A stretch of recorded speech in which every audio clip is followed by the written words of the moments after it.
Hello. I am making another attempt at uploading these videos. There. Now, I had one of my grandchildren recently move to the other side of the country, and I want to stay in contact with her so that I can influence her life for any good that I can impart to her. I want her to love the perception of truth instead of the lies of the flesh. And so, what I want my lovely granddaughter to do is to join Papa's Thoughts on YouTube. I want her to go to YouTube videos and just search Papa's Thoughts. I'm not very good at anything to do with the computer anymore. But I think that she's probably far advanced in computer use than I am, and probably find everything without instruction. But anyway, this page is on YouTube, and it's called Papa's Thoughts, POPA''S space Thoughts, THOUGHTS, and you search that, you should be able to get to the page and join it. So, and then if you join it, you can look at all the videos that I've made. I was thinking about uploading them all one at a time, but then you would probably end up losing it before you ever watched it. The best thing to do is join the page so that you can watch them all. Now, that being said, I don't want to dwell on that too much, because this is for one individual. But here's an important thing, basically, I'm doing this because of my love for my grandchildren, and I want them to all come to an earlier understanding, perception of God that it took me so long to come to. And I would like to aid them in that pursuit, if there's any, as much as I can. So, that doesn't mean it's just for my grandchildren. See, now, Jesus, when he's told about his family wanting to speak to him, he says, "Oh, who are they? Who is my family? Who's my mother and sisters and brothers? Who are these people?" He says, "The people that are my family, my mother and sisters, brothers, is those who serve God." Oh, I'm going to have to look up that reference. I can't think of the quote, but that's what it's talking about. Those who serve God. Those, I feel a kinship. I watch all these videos by homesteaders and people learning to be independent from the powers that be, the corporations and government and schools and all the controllers. But anyway, people who are seeking this independence, and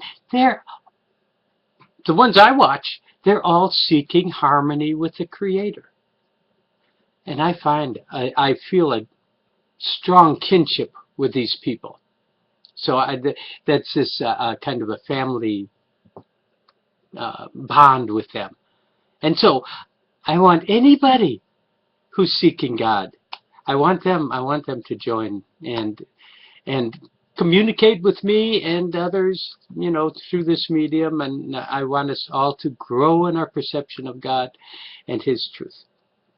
So, that being said, I'm going to go on to what I wanted to talk about in this video, and I've already spent half the time I want to spend on the videos, because anybody that's been watching them knows I started out making them half hour or more long, but they just blank out and I lose them all the time. So I'm trying to keep them under 10 minutes now. So one of my grandchildren came to me and asked, which her parents did she inherit her clumsiness from? Because she was kind of whining about being clumsy. Want to know who to blame. So anyway, I said, that's I'm feel quite certain that you inherit that from both of your parents. We won't blame one of them. We'll blame both of them. I don't know. And I don't remember the exact words I told her now. But the thing is, yeah, it's your parents' fault. And it's their parents' fault. It's your grandparents' fault. It's everybody's fault. Because we all have a responsibility for the effect that we have on the universe around us, on the creation around us. God has made us in the similitude of the Elohim, which were the creators. It was the Elohim were busy on the earth, making the animals and the everything, And they're using these are physical beings, the Elohim, and we're physical beings, and we are mortal animals with the potential to be Elohim and part of the creative spirit, which is God. Being one with God. This is in harmony with God's will, what God is doing. Okay. So anyway, I told her it's everybody's fault, but there's only one person responsible for it. You are responsible for you. Right now, if you don't like being clumsy, okay, do something. Don't sit there and whine. Do something. You don't like being clumsy? There's many things you can do. Start doing physical exercise. Start eating the things that will put nutrients into your body to make your body stronger all around, especially your nervous system. Eat grass-fed meat. I see. I'm a big believer in putting your faith in the arm of the Spirit of God instead of the arm of the flesh. That's what the Bible talks about that.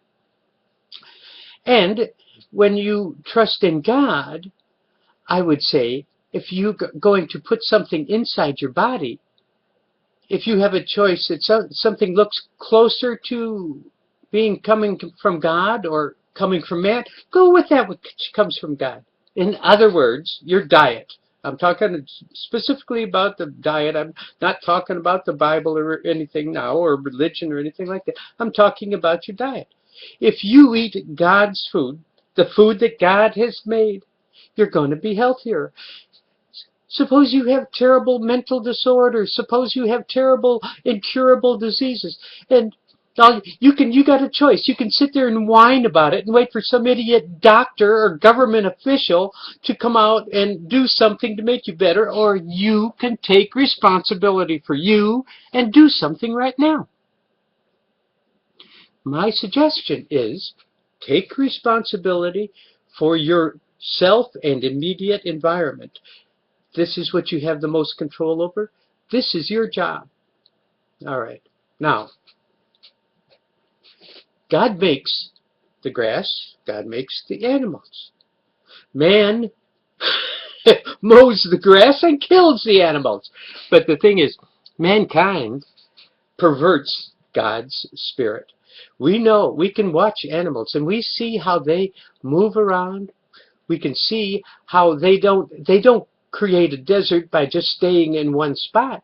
Because God's intelligence is in everything in nature, down to the smallest microscopic, submicroscopic, subatomic, whatever level. There are systems of systems of systems of systems, and they're all interrelated and having effect on each other. So when you see animals that are allowed to eat natural foods, you can assume that these animals are going to be far, far healthier than any of the caged, imprisoned, poor, pathetic creatures that the meat in your grocery store comes from. Because they're not fed according to God's will. These things are fed just factory waste products and the cheapest grains, which would be genetically modified corn and soy mostly. So these things don't have the nutrition in it. The animal can't be healthy. In fact, they have to grow the animal much faster because it won't live long. It's going to be dying. Some of the animals can't even stand when they're being hooked up to be slaughtered. Look into it. Take responsibility for you, what you eat, what you do. This is your job. I would love to have you leave questions or comments that I can talk about. Anything that you might not understand or might not agree with. You don't have to agree with me.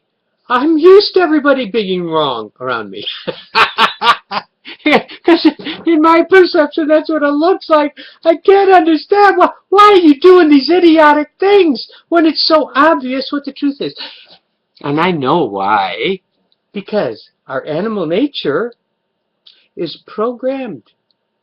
It's programmed to what looks good, tastes good, feels good, what the sensors of the animal perceive as good for their programming. Man is the only one with free will. And we can see things that our senses can't even perceive. We can see them through their effects. Okay, now, somebody was talking to me about a friend who said, yeah, I'll believe God. I'll believe in God when I see him. Yeah, okay. Do you believe in gravity? I mean, I'll believe in God when I see him.